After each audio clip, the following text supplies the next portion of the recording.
So in this video, I'm going to show you how I do wispy set with individual eyelash extensions instead of Russian volume. And I'm also going to show you how do you change the direction of the natural lash with the extension. So what we're going to do is to place the extension into the right position how it's supposed to go. So instead of our extension to be facing this way as the natural lash, we are going to place it this way. Okay, so like this, we are changing the direction of the natural lash. If you do have a client who's got little gap in her lashes, you can cover the gap with the extension. So what we're gonna do is we're going to place the extension to slightly different direction from both sides. So like this, we will cover the gap. So I'm going to show you how to do it. You would apply one extension, so this one would be tilted gently towards to the right, and the other one from this side will be tilted gently to the left. So like this, the gap will be nicely covered. So we're going to create a dolly style.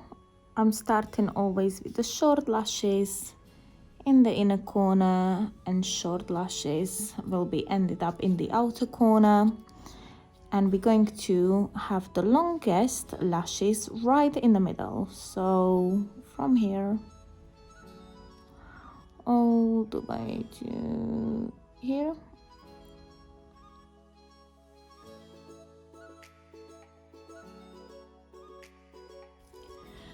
So this is my mapping for my dolly style. Now, when you do want to do wispy set, what you need to do, you need to go 2 to 3 millimeter longer with your spikes, with your rays.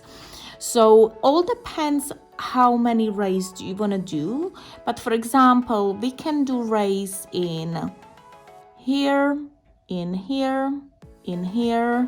So in these areas, we need to go 2 to 3 millimeter longer.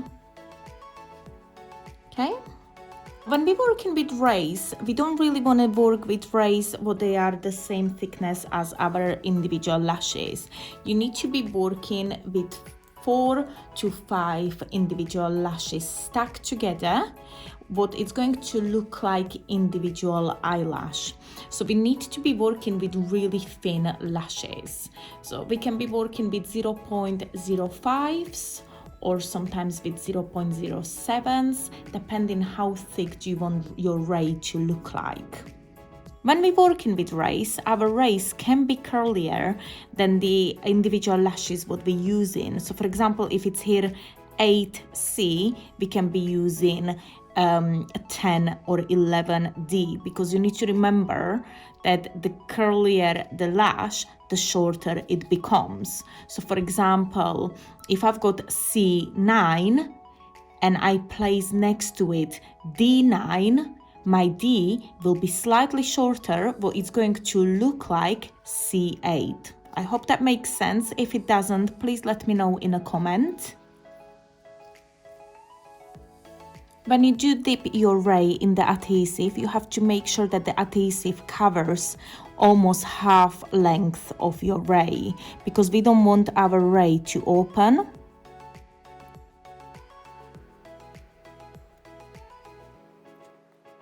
So this is my 9 section and my ray in here is 11. In my 10 section, I want my ray to be 12. So the rays I'm placing are 5 lashes stacked together in 0.07 thickness.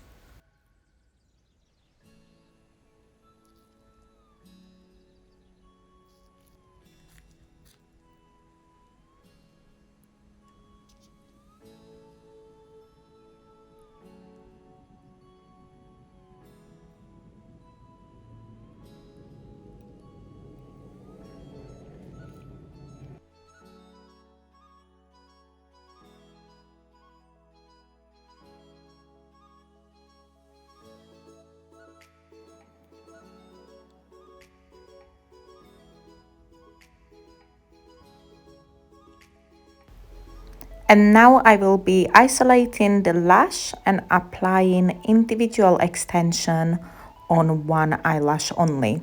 So my extension is 0.15 and the length would be in each section the length what is written on the gel pad.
So I hope you liked my tutorial. This is the final look, and if you do have any questions, please let me know in the comments.